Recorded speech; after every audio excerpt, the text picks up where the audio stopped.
Good morning, everybody. My name is Anatol Leikin, and I am honored to share this session. And the first speaker is Professor Konstantin Zenkin, who is a vice rector for research of Moscow Conservatory, and he published books and tons of articles on various subjects, and we'll be happy to hear from him. Thank you. Thank you. First of all, I'd like to express my happiness of participation here in beautiful city of Barcelona and beautiful Spain. And the theme is, my topic is the boundaries of musical essence on the performing and semantic invariance of musical composition. The study of meaning of musical composition brings us to the issue of musical text, a phenomenon that has multiple forms and is understood in different ways. In their turn, the concepts of musical text and musical meaning require additional comments. Musical artistic text is not a written score of text. It is sound text, which can be pronounced in different ways. Doesn't mean that the same text conveys different meanings. We have to admit that musical sound text is exactly that elusive and transient thing which sounds at the present moment, and its invariant, text invariant, is none other than an image of sounding kept in human memory. No less complicated than the question is the question of musical meaning, which we understand as the sounding itself in its entirety, along with the connotations, musical and external, that it generates.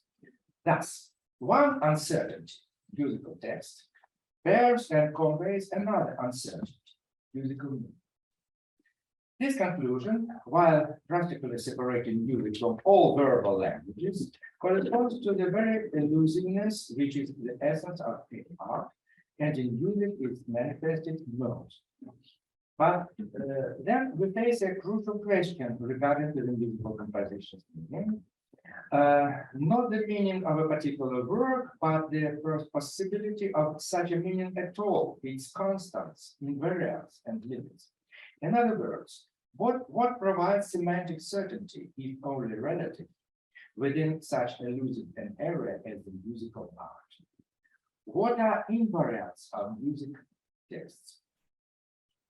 The first type, a historical type of music texts, the text of canonical traditions. In numerous oral musical traditions, the textual invariant is kept in the collective mind. The concepts of artwork and author are absent, which makes irrelevant the question of textual and semantic invariant. In any case, such invariant is not a goal, but the result of some external conditions. For example, the invariability of a writing. Such invariability forms stylistic and genre models, invariants, which comprise the basis of live practice. In fact, it is the image of sound text that in oral tradition actually constitute the invariant semantic model of the reproduced music. The text is not memorized in isolation from the manner of its performance. The intonation is not yet schematized. It appears in its natural integrity. Under the conditions of folklore and more broadly pre-composing music making, one does not face the task to interpret the given sound prototype. The interpretation issue may arise at sufficiently advanced stages of oral professionalism. But even then it concerns apparently not so much the peculiarities of uttering, interpretation, but the special mastery of arranging a sound environment into an elaborated recorded text. Within a tradition, individuality and, in fact, the possibility to demonstrate it manifested itself primarily as a special degree of mastery of improvisation along the body.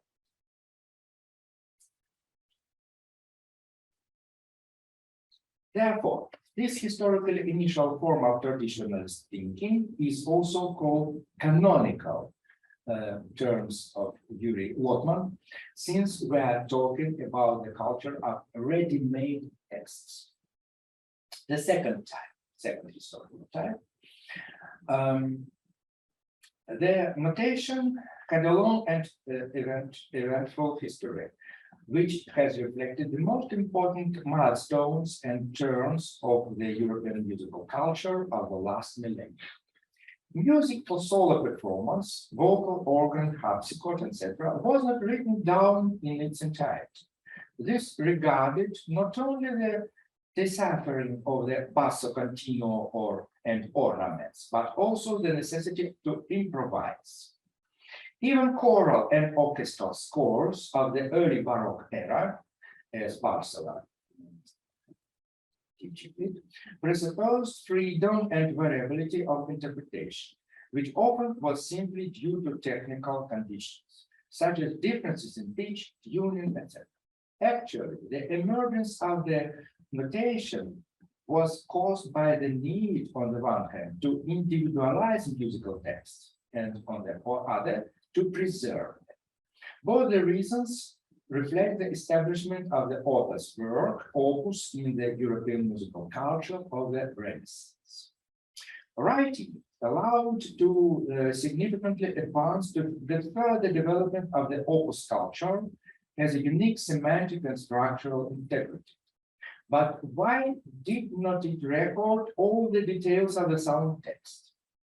The answer is simple and well known.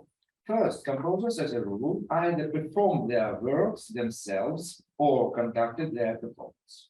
Second, in the vast majority of cases, compositions have yet been created not for posterity, but only for the performance, probably single, here and now. It concerned even Bach. Thus, the developed writing culture of the 17th and the 18th centuries did not cancel the actual existence of the tradition within conditions of oral circulation. The writing, as it were, replicated that oral tradition, enabling it to quickly enrich and evolve. Let us consider the differences between these two stages and the previous one, canonical. The text invariant is again the basis, the skeleton for improvisation. But now it is in many cases implemented in a score. That does give grounds to assume that the score is the actual textual invariant. Yes, in addition, there are certain average intonational invariants of uttering. Besides the written invariant, there is also an unwritten one, kept and borne by the oral tradition. Sound text is created as a momentary result of improvisation based on the score.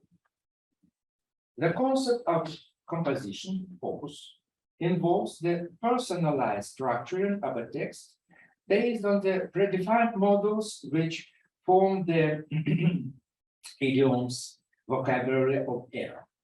In the Baroque era, attempts were made to create such vocabularies by recording rhetorical signs. Figures. A particular text is no longer identical to a model of their present sequence, but at the same time is arranged as a combination of such models and playing with them. Thus, the perception of style as a system of models, integral semantic invariant, dissociates from specific texts, which makes it possible to create new ones within certain styles. Grammatical invariants, rhythmic figures, melodic structures are separated from the integral semantic ones and exist, as it were, independently, like units of a language.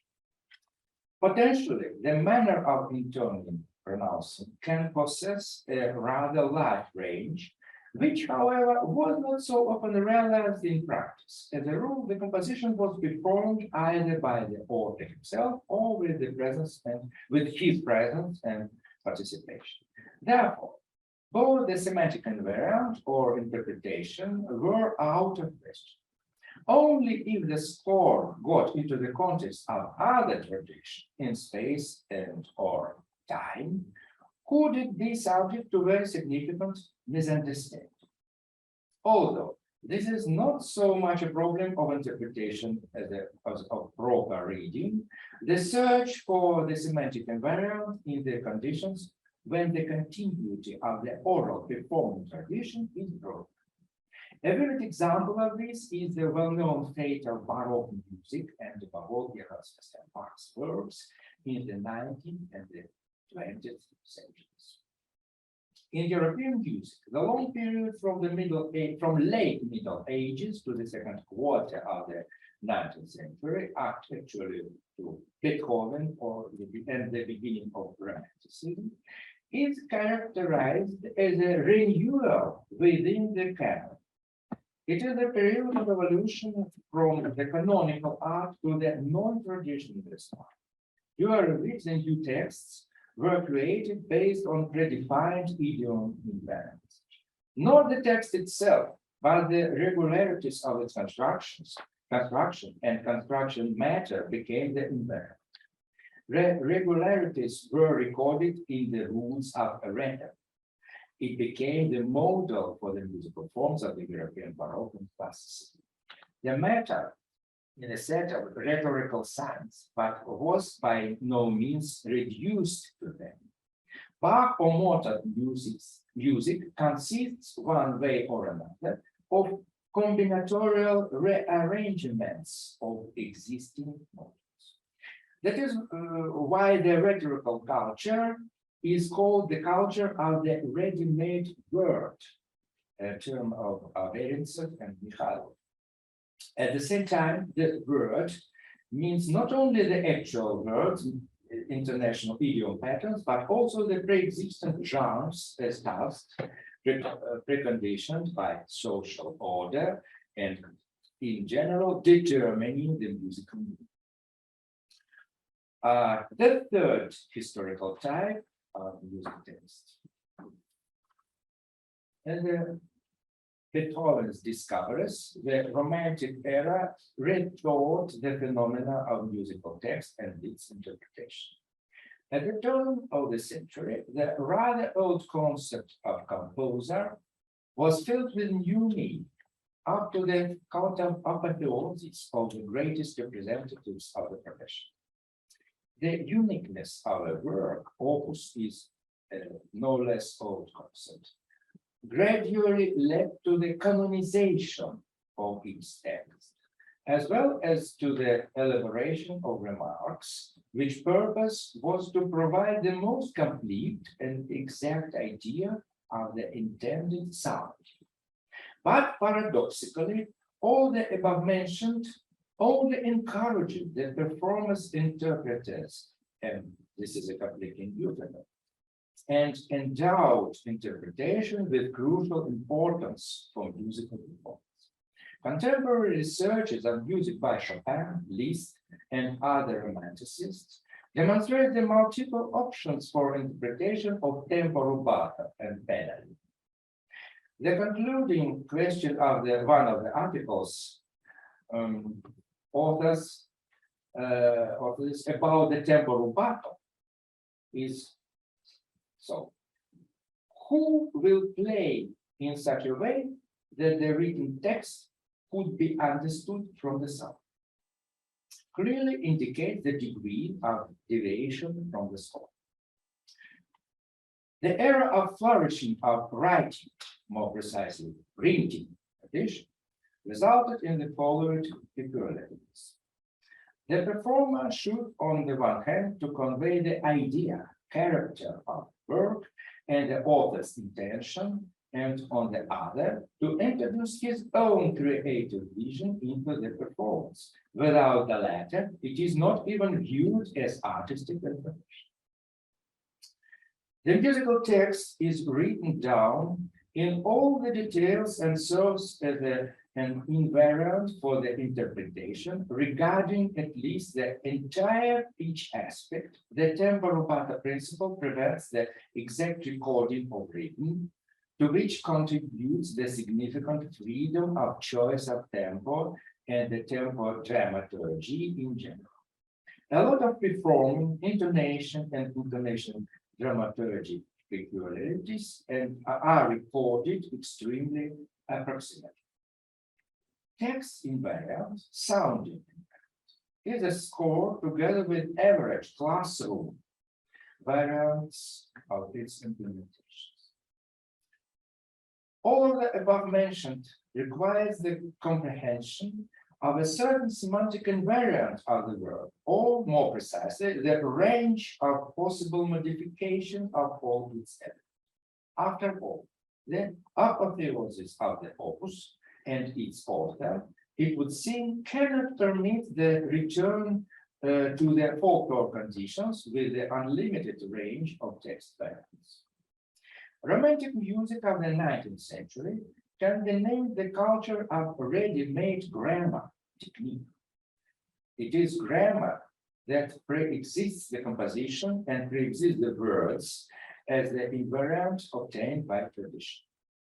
The use of ready-made idioms in romantic music recedes to the background. The genre intonation models per se now act as the semantic invariants. The special freedom of interpretation in romantic music is presupposed, first by the crucial role of vocal declamatory intonation. Let us know that vocal genres have always permitted much more personalized interpretation. Second, it is caused by the synthesis by various genre models, which gives the performer much broader range of components to highlight. It was Chopin who achieved a special mastery in this. One example is the beginning of his Fantasia in F minor, in which such dissimilar genre models as the march and recitative declamation can be emphasized. For example, Mikhail Pletnyov performs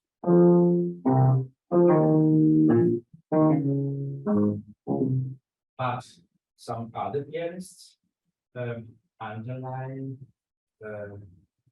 other sides, recitative and declamation.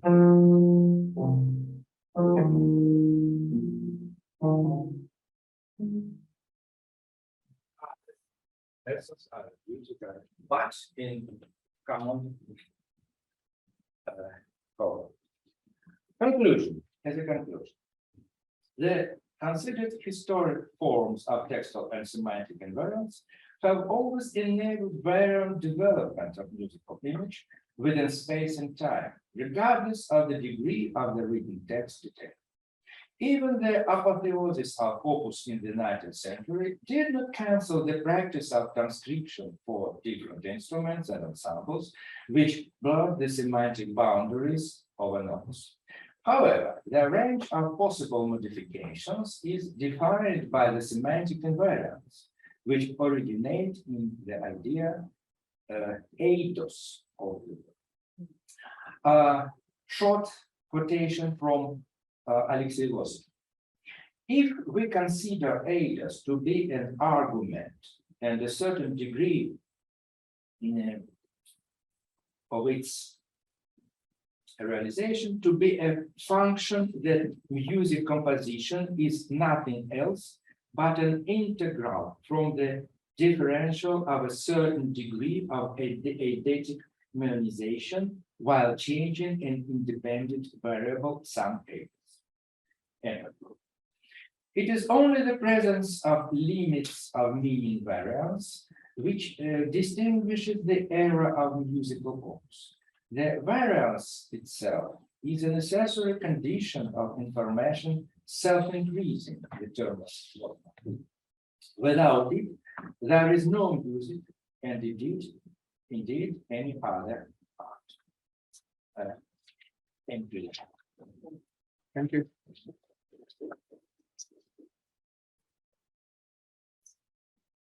Thank you, Professor Jankin, for very informative and thought-provoking presentation. And are there any questions? So in your sense, meaning of music is this mainly the performance of the putting into action of the score, or do we have another concept of meaning? For instance, how the audience reacts, or how the inner motion of the piano player is it meaning strictly linked to the form of the music, or is there reference to something else?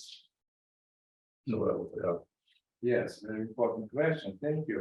I think meanings of music, first of all, is in the mind, as a folklore. Yes, in the mind. Then it, of course, it realized in many variants of which are performing. Yes, and the score is only a scheme of this essence. Yeah, just like a blueprint for the exploration and presentation. So I would rather think that if you see form and meaning, then the score is a kind of abbreviation, simplification, which can be used in the performance, but both are on the level of form. So the score is a kind of like a text, is a kind of simplified representation, and then reading the text is the realization, but both are on the form level, not the meaning level. Yes, I think that the score is some abbreviation of the whole music image, of course. Yes, and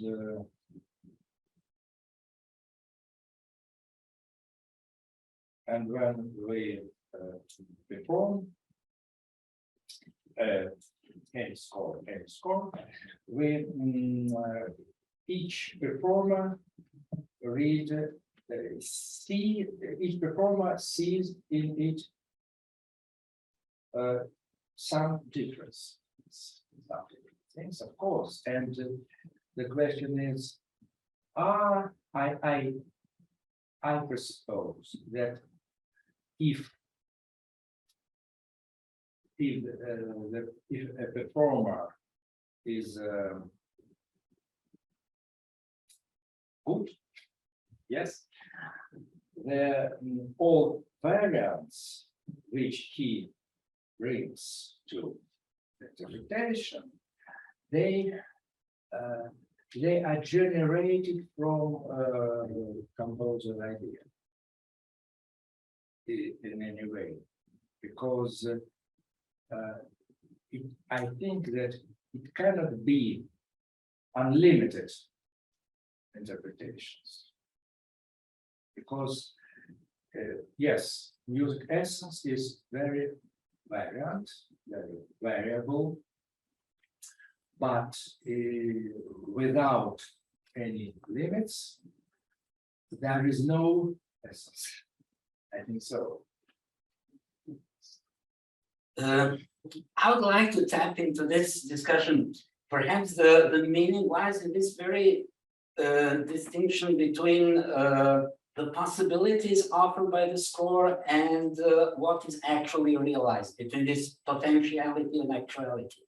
That could be really the source of meaning. That was just my comment, but actually I was going to ask another question. Very interesting. The source of meaning, I think, not only the score, but very important information which we get from oral performance tradition. For example, when it's oral, I repeat, it's oral tradition of baroque music is broken, we cannot understand how to define it. Actually, if I'm allowed, I was going to ask something else. About the ontological status of these essence. Would you think more of it in some kind of Platonic sense, or perhaps, you know, as mentioned, ethos, like more Husserlian phenomenological, or perhaps like Deleuzean virtual? That would be interesting to know. It's a very the deepest question of all music philosophy, and I think that music essence is something made between Platonic ethos and Schopenhauer world, irrational, elusive, and something, because music is integrity of mathematical structure and live process. And paradox, but it's so. Those poles are music. Okay, one more question? Yes. How do you think what properties of an apple define its ethos, its core, its semantic or semantic structure for properties? Maybe these are the properties of musical material or something else besides that. I think that, of course, musical material, but not abstract musical material, which we see in the score, but musical material with its sound.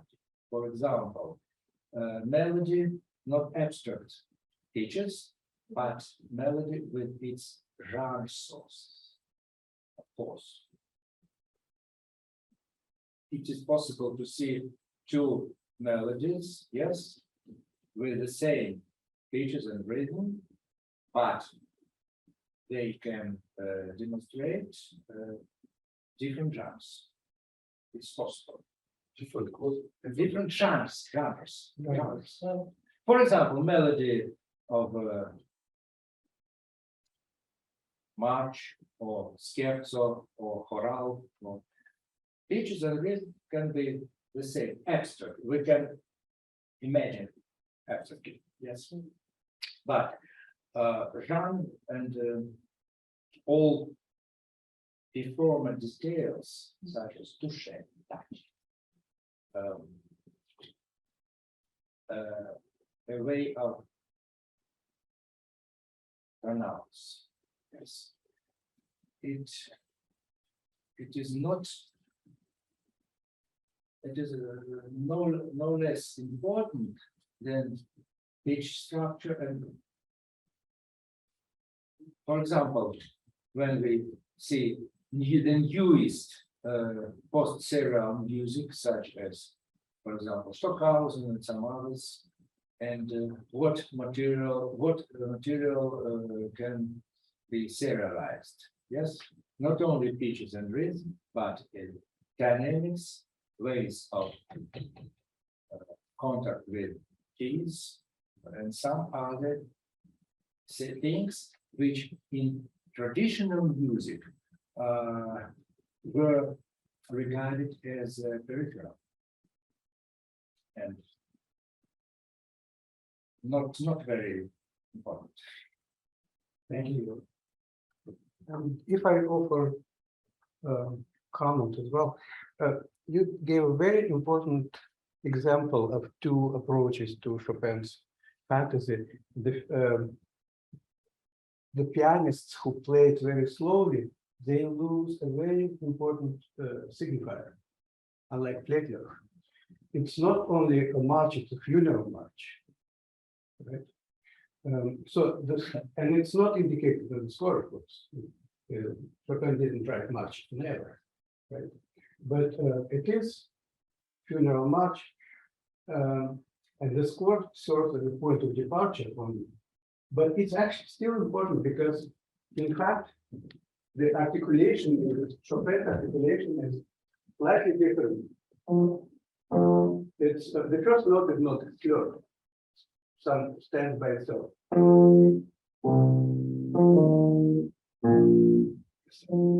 People usually don't pay attention. It's different articulation and it's slightly different. Thank you very much. It is very interesting because I remember my lessons with my chief, piano chief, Evgeny Malinin. When I began to perform this fantasy, he said, "Why so slowly? It is march, but not funeral march." But different interpretation, Yes. different approach. Yes. Yes, yes. It's very interesting. Yes, thank you. I just asked, excuse me for one question. It is also a figure of lament. That's because you're right when emphasizing this vocal Yes. part, you know, because it is, I think that it is the descending Phrygian tetrachord. Of course. It is. So it is the vocal figure of lament Yes. from Baroque onwards. Absolutely, yes. And those who are playing it in a vocal way, in a recitative way, are completely right. So this is there is a double meaning of march in the rhythm and factor playing, and the vocal figure of lament in the melodic way. So I think that the performer through the attain should produce the two signify in fact at the same time. Yes, absolutely so, yes. And I appreciate Yes. very much your emphasizing this narrow interconnection with this myth of gender. In fact, which is when it comes to the signification, is always very important for recognizing the signification. Yes. Yes, thank you very much. Thank you very much. Thank you. Absolutely so. Thank you very much. Thank you. And let's move on to our next presenter. Yes, for Diana. Yeah, you can share your screen with. Whenever you want. So our next presenter is Diana Popovich Mladenovich. She is a musicologist, is a full-time professor, head of the Department of Musicology of the Faculty of Music, University of Arts in Belgrade, and member of the Academy of Europe's Academia Europea. She has been a visiting professor at the Jerusalem Academy of Music and Dance, the University of Ljubljana, the Lithuanian Academy of Music and Theatre, and the Music Academy in Sarajevo. Her main research interests include the European music of the Hong contemporary music, aesthetic and philosophy of music, and issues concerning thinking in music. She is the author of 6 books published in the period from 1996 to 2017. The last book is titled The Musical Text and the Ontology of the Musical Work. So I present you Professor Mladenovich. Thank you, Professor Lakin. I greet everyone present at this session. I am very sorry that I am not presenting in Barcelona live now. And in these online circumstances, I have decided to pre-record my text with an accompanying PowerPoint presentation. Since I currently have problems with my vocal cords, my text was read by colleague Ivana Petković-Lozo, and now I will share with you my pre-recorded presentation for the Barcelona Congress on Musical Signification. The title of the paper is Musicological Garden of Earthly Delights and Infinity of Lists, which refers on the one hand to Hieronymus Bosch's The Garden of Earthly Delights and to the Umberto Eco's book, The Infinity of Lists. An analysis of the multi-layered contexture of musical, non-musical, and symbolic settings, their multiplied and networked meanings of something before, during, and after music in the life world, unfolds as the interpretation of a work, which means to discover the world to which this work refers. In this context, the search for the meaning of the composition list number 2 for symphony orchestra, Images of Chaos 6, by Serbian composer Zoran Eric, takes place in between musicological analysis and interpretation. At the top of the score of Zoran Eric's list number 2 for symphony orchestra, there is the following text in which the composer highlights some parts of the jigsaw puzzle that makes these works. I quote, "List number 2, in addition to supplying new images, evokes some already familiar images of chaos from Helium in a small box for string orchestra, 6 scenes comments for 3 violins and orchestra, and Husha do Sigel for 12 cellos. The illusory beauty of these sound images is placed here in a more realistic context. Hieronymus Bosch's marvelous hell from the Garden of Earthly Delights, which is also mentioned in Umberto Eco's The Infinity of Lists. This hell is unusual, inexplicable, but well organized and constantly intensified and altered. Sound sculptures such as Antigone in New York, Banović Strahinja, and Caroline Neuber from Boro Drašković and Nikita Milivojević theater performances indicate its different nature in it. Their simplicity is no longer so naive and controlled because the new sound that surrounds them indicates an altered image of sound and meaning of their subsistence.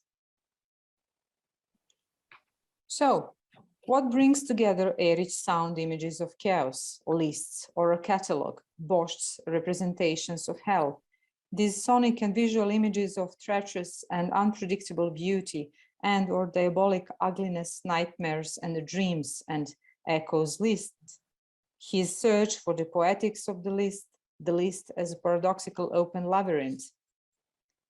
That common element, is it not a desire for infinity, wonder, and a possibly unfinished self-similarity and all-pervasive vibrancy? These questions will serve to initiate my talk today and enable the creation of my own musicological garden of earthly delights. To do so, I will take the road of Emanuele Tesauro, who in his The Aristotelian Telescope proposed the model of metaphor as a way to discover previously unknown relations between familiar things. That is, the idea was to compile a list of familiar things that a metaphorical imagination could peruse and discover unknown relations. With Baroque's satisfaction for his marvelous invention, in Eco's words, Tesauro presents his categorical index as a secret that is a truly secret, a mine of infinite metaphors and ingenious concepts, given that ingenuity is none other than the capacity to penetrate objects that are hidden under different categories and to make comparisons between them. Especially then in retrieving analogies and similarities that would otherwise remain undetected if everything were to remain classified in a category of its own, the list seems endless. On this non-linear journey, I will find myself in some truly unique Wunderkammern or wonder rooms. As Eco put it so divinely, in its lunatic eclecticism, the Wunderkammer was intended to symbolize a dream of total scientific knowledge, utopistically portrayed by Francis Bacon in his New Atlantis. Thus, among Bacon's houses of marvelous find sound houses. In them, Bacon says, we practice and demonstrate all sounds and their generation. We have harmony which you have not, of quarter sounds and lesser slides of sounds. Diverse instruments of music likewise to you unknown. We represent small sounds as great and deep. We make diverse trembling and warbling of sounds which in their original are entire. We have also diverse strange and artificial echoes reflecting the voice many times and as it were dosing it. And some that give back the voice louder than it came, some shriller and some deeper. We have all means to convey sounds in trunks and pipes, in strange lines and distances. We have also, Bacon goes on, houses of the seats of the senses, where we represent all manner of feats of juggling, false apparitions, impostures and illusions and their fallacies. And surely you will easily believe that we that have so many things truly natural which induce admiration could in a world of particulars deceive the senses if we would disguise those things and labor to make them more miraculous. The third wonder room is a house of the magical powers featuring recursion or convoluted structures and processes, samenesses and or samenesses in differences, as well as self-referencing, namely of the magical powers of fractals and self-similar figures, constructions, akin to the notion of self-referencing defined by recursive procedures whose paramount feature is fractured dimensionality. Apart from the undreamt of possibilities hidden in the iterative procedure that is the golden thread of recursion, self-referencing, the strange loop, this room is also a magical place of countable and uncountable infinities, predictabilities and unpredictabilities, the calculable and the incalculable. In fact, a shared place in a fantastic world of nonlinear dynamics systems, delocalized, self-organizing and self-adjusting networks, reversible and discontinuous, non-hierarchical rhizomatic structures without a middle, beginning, or end. The turbulent flows of this world are chaotic processes because in terms of waves, chaos is turbulence. It is marvelous to experience here the simultaneous occurring of different processes, those that turn chaos to order and those that use order to produce chaos. Indeed, judging from its properties, Zoran Erich's images of chaos list number 2 does dwell in these Wunderkammern in quite specific ways. On the one hand, just like the garden of earthly delights, list number 2 puts it all in on our need for deciphering or discovering hidden meanings. In fact, by carefully accumulating figures, that is, not only by providing new, but also by citing already familiar parts of images of chaos and sound sculptures, list number 2 becomes a place populated by its own sinkholes, which are not exclusively sonic, as well as a need for new, future, endless springs, just as it simultaneously calls for endless narrativization, the production of peculiar, metaphorically speaking, recursive stories, opening and compiling our intertextual encyclopedias, which provide an additional stimulus to the birth of furor and the miracle of enjoyment in listening. On the other hand, it is a list of moments, fragments, fissures, or chasms that suddenly open up to their other, as well as of combinatorics that multiply the possibilities of mutual relations between elements, thereby deconstructing and reconstructing it, destabilizing and stabilizing it, opening it up and closing it down, cutting through it and breaking it up, namely bringing about a fantastic turmoil by means of a peculiar dynamic of transformation, contrast, becoming, and disappearance. At the same time, list number 2 results from 2 procedures or processes. Precisely because he uses a small number of procedures, one might recognize Eerich's skill, namely mastery in producing the fantastic. Based on the dominant presence of one or the other process, the work's musical flow also takes shape, which happens by means of altering in Gestaltist sense between 2 musical sites, scenes, 2 images of sound, in fact, 2 sonic complexes in the work as a whole. We might as well name them straight away, or more accurately, propose naming them in line with the phases of the process, movements, segments that characterize all the preceding compositions in the images of chaos cycle, bearing in mind that these phases, as the composer asserts, form an emotional cycle that comprise the usual reaction that occur after a change in exciting conditions: incomprehension, resistance, amazement, anger, and acceptance. The overall macroformal scheme of images of chaos is reflected in list number 2, mapping its 5-segment course in the following way.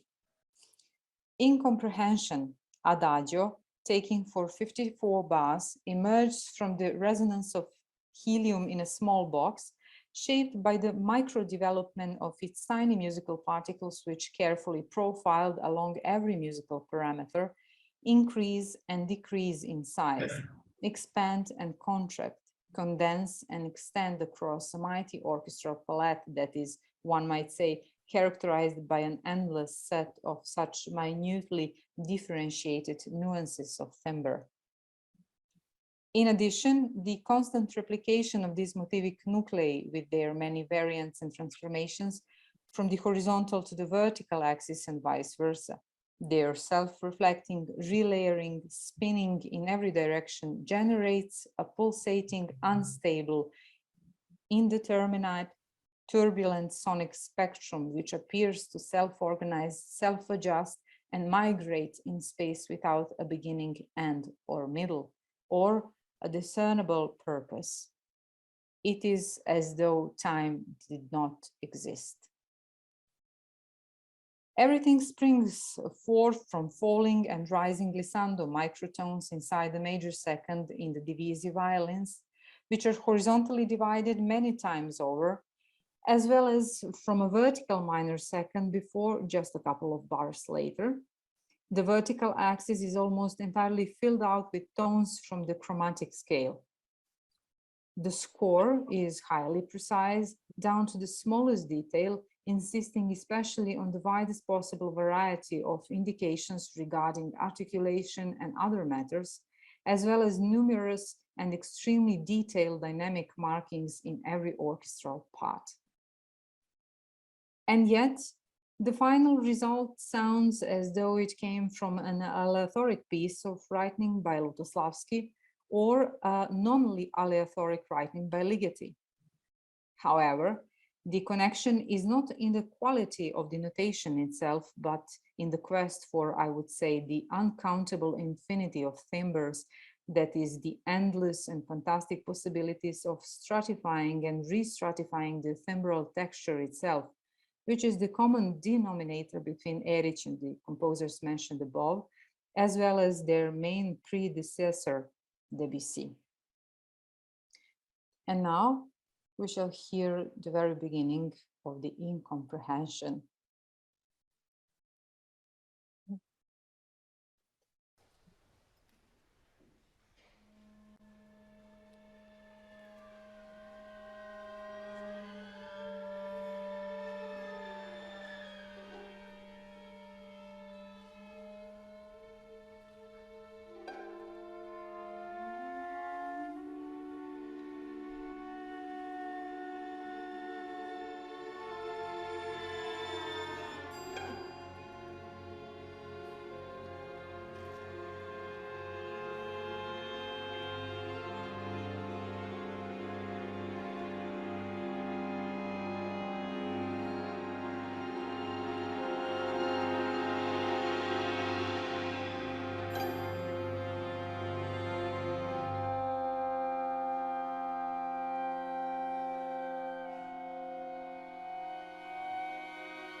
There are three pulsating onslaughts relocations that characterize incomprehension: section A, A1, and A2.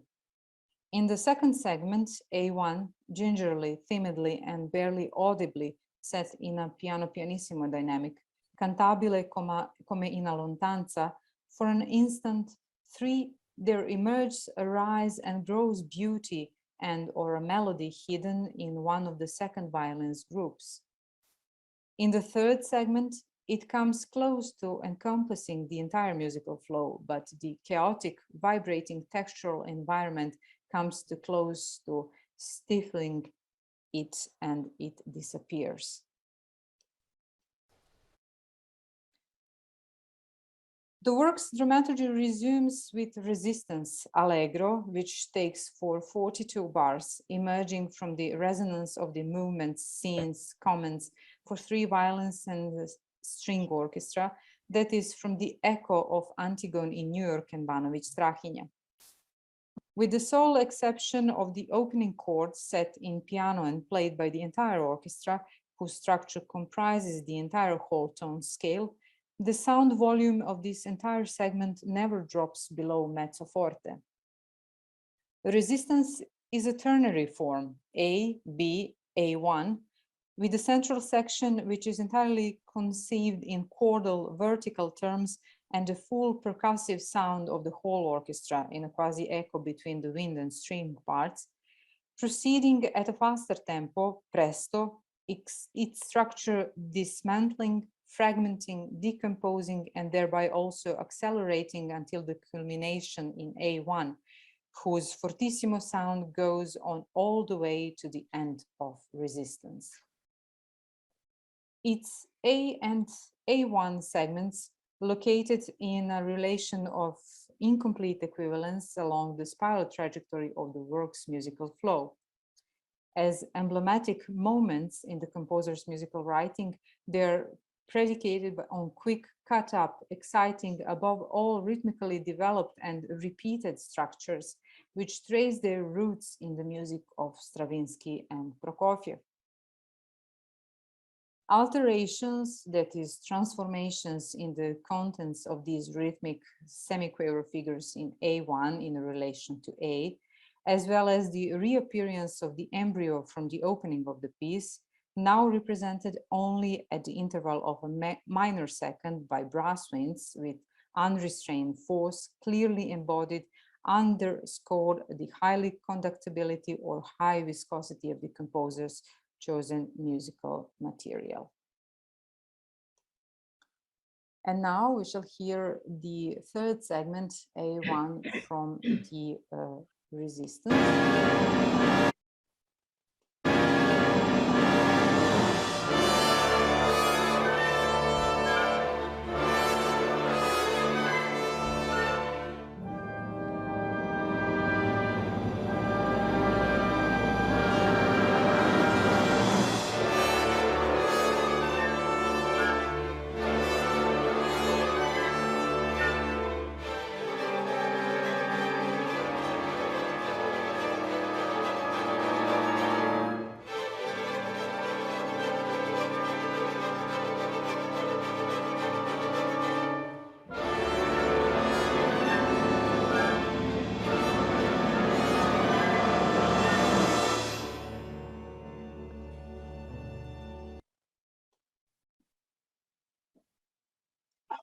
Another adagio which then follows is the locus of amazement. Is this that secret that is a truly secret? Should it be made ordinary as such since it may harbor beauty?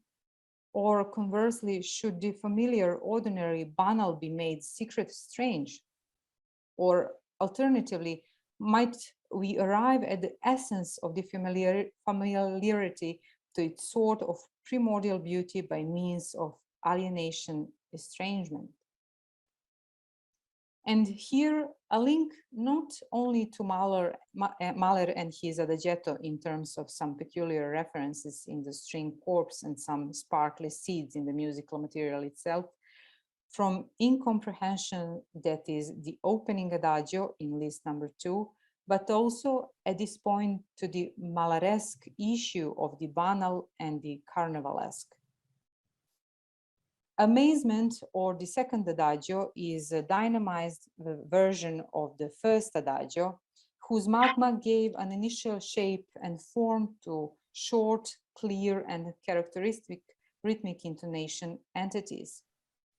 From bar number 111, the piano, exposed here for the first and only time, playing solo in a piano dynamic, features a melody with chordal accompaniment, as an echo of the echo of Caroline Neuber, that is an echo of Cavatina Nova, the third movement in the 16th comments, in a periodical structure, which is then sequentially repeated another 2 times. In its first statement, Mark Cantabile, set in a forte dynamic, the piano is joined by the flutes, trumpets, and the first group of the first violins divisi, which sing the melody in its full glory and beauty, but only briefly, because already in the second sentence, its orchestral environments begins to spoil it, deforming and ridiculing it, because it is, after all, an undesirable foreign body, which is intensified in its second sequential repetition by means of darkening the sound image of the entire orchestra, which embraces and suffocates it until it disappears quickly and completely. And now we shall hear that melody from the Amazement.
In the remaining course of Amazement, the re-signified magma from the opening in comprehension will be set in motion only gradually by means of tempo changes toward anger, or the second allegro as an echo of Erich's piece, who showed the siegel for 12 violoncellos. Anger is explosive, proceeding in unison with ostinato-like rhythmic elaboration by repeating a single tone in varying durations. It is percussive, pervasive, most drastic in its paradoxical quasi-single tone melody in the trumpets, aggressively enhanced with wild, intractable assaults from an intonation line with folkloric origins in the strings, re-signified into something resembling disco pulsation, ending with the world in collapse. And now we shall hear that part of the anger.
A general pause precedes acceptance, that is the third adagio, or what is left of incomprehension and amazement. With the exception of a pedal tone in the violoncellos and double basses, which slowly thins out and disappears before the end, all the remaining strings with all their properties, roles, and meanings they had have simply quit. While the winds in general, each one by itself floating in space, attempt to find a point of stability and support, only the flutes are vibrantly striving somewhere above, up, marking a rudimental melody and finding a mooring, I would say, as a place of hope for a new quest in the initial descending major second, A, G. And now we shall hear the very end of the piece. That would be that segment called the acceptance.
So, do I accept the enjoyment of listening to Zoran Erich's list number 2, this imaginative, throughout intriguing and exciting work, fills me with equally enthusiastic anticipation of fresh lists of sound, new passages through the garden labyrinth of the world, and being in Wunderkammern that have yet to be found, indicating my refusal to accept acceptance, preferring instead to keep searching for the infinity, wonder, and all-pervasive vibrancy of music. Thank you for your attention.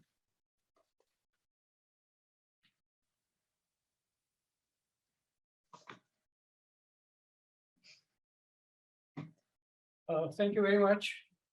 That's a fascinating presentation, very thought-provoking, and thank you for giving us the chance to listen to this wonderful music. I've never heard it before, this piece. Thank you. Any questions?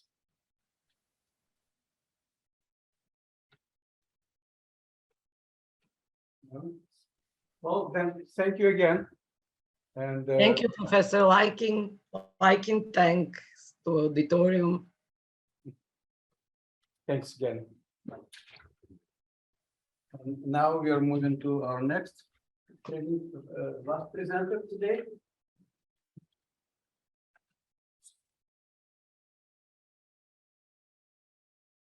And this is Yaroslav Staniszewski, who is undergraduate and graduate studies at the Moscow Conservatory, and in fact he received his PhD earlier this year, as far as I understand. He is also serving as a copy editor of the Journal of Russian Society for Theory of Music. His area of interest is harmony, and his dissertation was the ideas about harmonic relationship in Russian language publication on harmony. He published articles and presented numerous papers at various conferences around the world, and now he's presented his paper here in Barcelona. Please welcome Yaroslav. Thank you. The theme of my report is practicability of the psychoacoustical approach in harmonic analysis as a problem of signification. One of the important ways to understand the phenomenon of music is to analyze it in the aspect of its expressive means, such as harmony, rhythm, form, etc. The core of all analysis is a representation of results by means of verbal construction, codes, schemes, and graphs. Such a representation may be regarded as a form of signification, analytical findings. In the field of harmonic analysis, traditional form of signification consists of showing functional relationship between harmonic elements by means of verbal descriptions and schemes, which can present different harmonic sequences, tonal schemes, etc.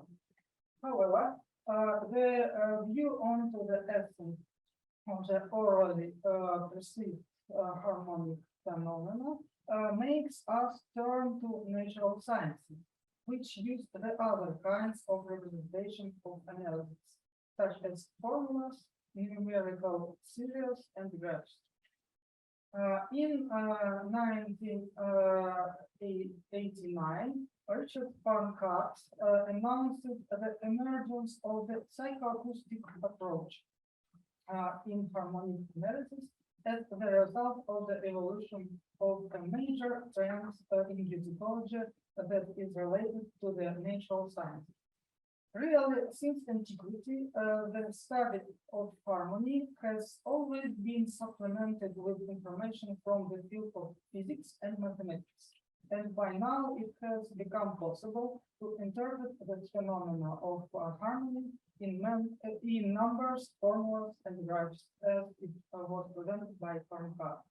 However, even the enrichment by new ideas, such as in the works of David Huron on the psychoacoustic basis of strict voice reading, or the Singapore researchers called Yao Chan, Minfei Don, on the role of common subharmonics in voice reading. This has not made the declared approach be practical. And it seems to be that the series of numbers correlating with the consonants level, of course, and the pitch commonality between them, as well as verbal explanation of the regularity of voice reading in terms of psychoacoustics and graphics of the fusion of subharmonics cannot adequately describe harmonic processes in musical works. But understanding the scientific description of a certain phenomenon by means of graphs, diagrams, series of numbers, and conventional signs as a form of its signification, we can say that the problem of the practicability of the psychoacoustic approach may be related to the principle of the signification of harmonic phenomena. As a result, we have a question. What should be the scientific description for the phenomena of harmony in terms of psychoacoustics in order for a psychoacoustic approach to be practical? In my opinion, the answer to this question is closely related to the difference between methods of analysis which determine the forms of representation of the results. While the functional approach operates with preset models of phenomena developed by practice and builds a description according to these models, the psychoacoustic approach aims to find the most objective interpretation of phenomena regardless of cultural attitudes. And thus, we have the problem of interaction between the principles of description and hence of signification in different approaches. But how to solve this problem? I think that this problem might be solved if the analytical methods allow the mutual translation of the results from one type of analysis to another.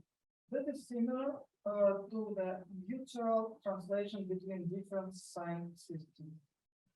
As for psychoacoustic analysis, it will be possible in particular when its results become available for functional analysis. It's clear that in comparison with the functional approach, the methods of psychoacoustical analysis are characterized primarily by the possibility of presenting the result in the form of graphs and numerical series. This is not similar to the series of conventional signs for harmonic sequences in the functional approach. But as we know, the latter can't explain the process of digital perception. So the main question may be the following: what kind of graphs and numerical series are most adequate to the harmonic effects that listener perceives during the performance of music, and at the same time, which of them can be translated into a system of signs of a functional approach that's more convenient? Let's consider the question in more detail. Excluding Huron's interpretations, which are not intended for analytical purposes, we can see in common that the psychoacoustic approach focuses on graphs and numerical series concerning either dissonant and consonant or the degree of connection between chords. Also, the former is informative in some sense. However, the description of the connections between chords, functional or acoustical, seems to be more consistent with the perceived processes of harmonic changes in music. Therefore, let's turn to the left. The numerical series of complex tonalness and pitch commonality between chords according to Barnhart, as well as graphs of the change of common subharmonics, local or total in chords according to Singapore researchers. The next it can't be translated into the results of functional analysis, which are characterized by other categories such as tonic and non-tonic, main key relationship, etc. And really, for the latter, we can hear what corresponds to the category. This means that the psychoacoustic approach has not yet developed the method of analysis that are adequate to the perceived harmonic phenomena on which the functional approach is firmly based. Functional approach seems to be still more suitable for the description of harmony.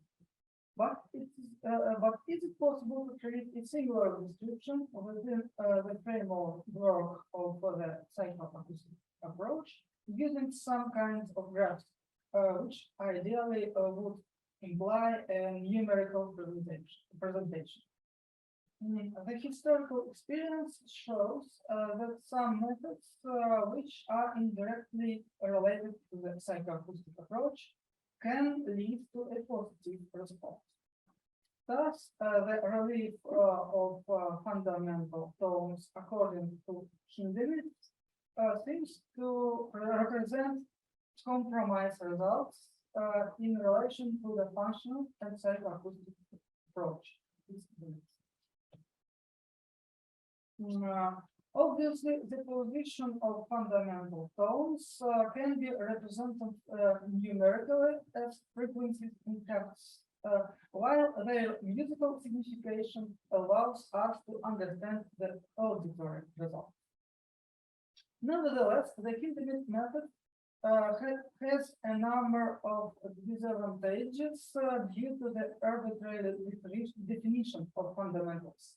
On the one hand, due to the little attention to the connections between chords, on the other hand, and due to the complete rejection of the indication of the tonal center. As for the first, there is a detailed analysis of Hindemith's theory of fundamentals In the article of Soviet musicology Yuri Kholopov, the problem of the fundamental tone of chord in the theoretical concept of hymning. There were stated a lot of ambiguities in Hindemith's method. For example, it seems to be spurious that the fundamental of minor third is the lower tone and the fundamental of major sixth is the upper tone. The same problem is connected with the method of the strongest interval in chords. According to it, the fifth or ninth chords may be determined by Hindemith as fundamental if its position is lower than the root, because it forms the strongest interval of the perfect fifth with the major nine. And show.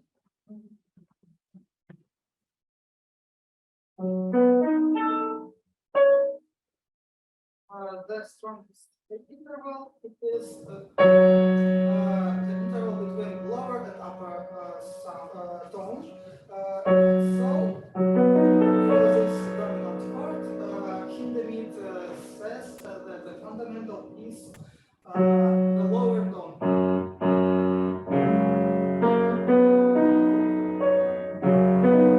It's contradicts with our here, our perception.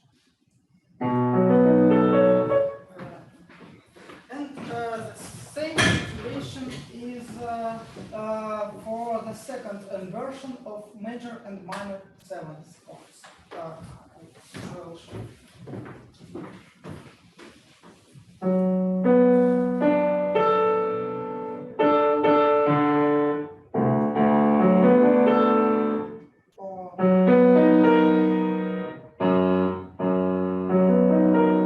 It's not the same as we presuppose when we analyze this chords.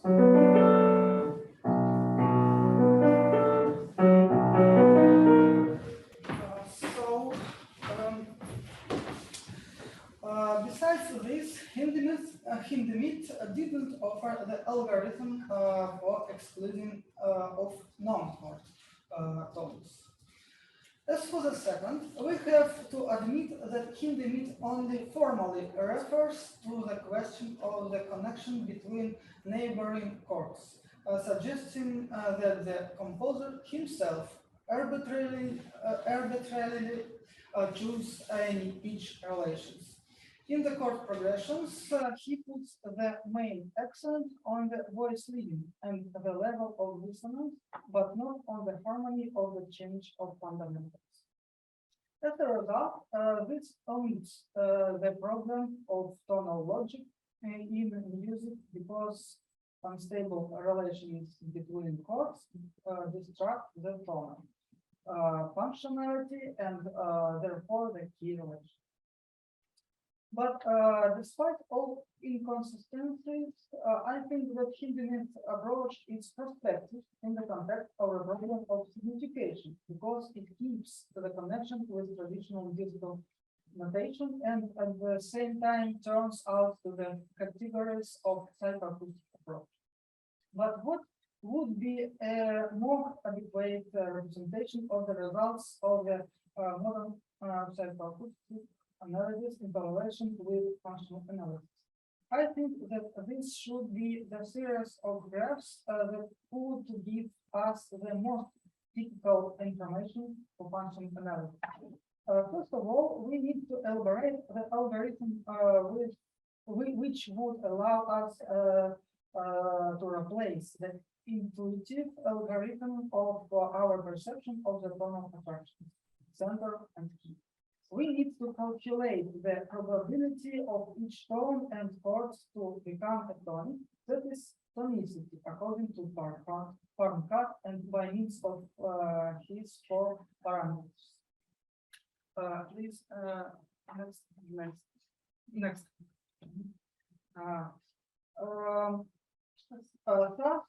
we can determine the tonal center of a certain musical fragment. After that, we can use the graph of calculated rules of all sorts to visualize the harmonic succession in correlation with functional analysis.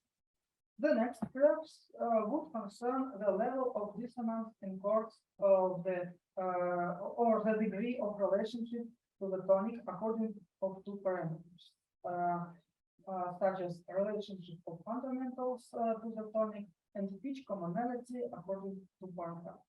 And the last graph would show the relationship between neighboring chords. This can give the information about the complexity of the harmonic system in certain musical fragments. We may also add other graphs according to other tasks, for example, to analyze word rhythm or the harmonic pulsation. But I think that these 5 graphs will be the most important.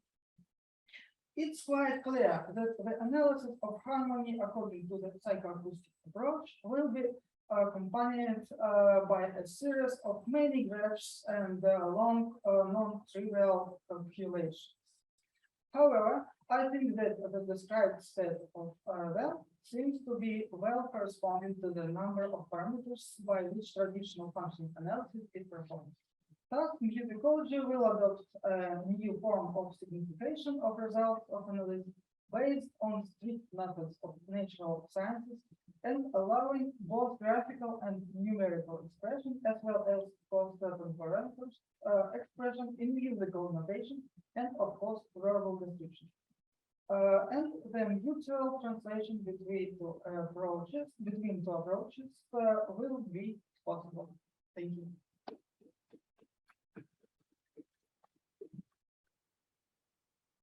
Thank you, Yaroslav, for this very fresh approach to harmonic analysis. Yes. No. Thank you. Now, you have actually highlighted a very important, I should say, a paradox. That on the face of it, psychoacoustic research would be the ultimate authority on everything. After all, it's all about listening and hearing. But at the same time, we have never managed to construct a system which would be really grounded in psychoacoustic research. In that sense, you were right to highlight the difference between David Huron, who made a marvelous study, but not intended for analysis. But actually, I have a question or perhaps a suggestion. Are you familiar with the Finnish theorist Olli Vaisala? He starts from this research, Terhar Bregman, Pankat, whoever, Baruchaya, and tries to generally direct it towards post-tonal music. But some kind of post-tonal functionality, it bears some resemblance to Hindemith, but he doesn't really draw so much Hindemith. It is an interesting path which might be promising. He has some publications over the last 20 years. I'm a bit doubtful because the latest we heard, actually, he presented in Moscow. I don't know if you guys remember that. He was mostly recycling the things that he actually wrote at the very beginning of the century. But that might be kind of based on really substantial psychoacoustic research, which wasn't available for Hindemith at his time and everything.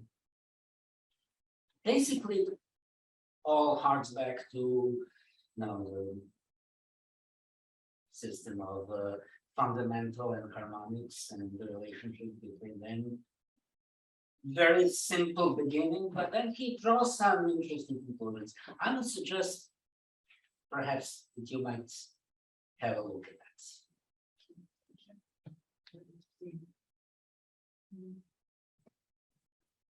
Any questions?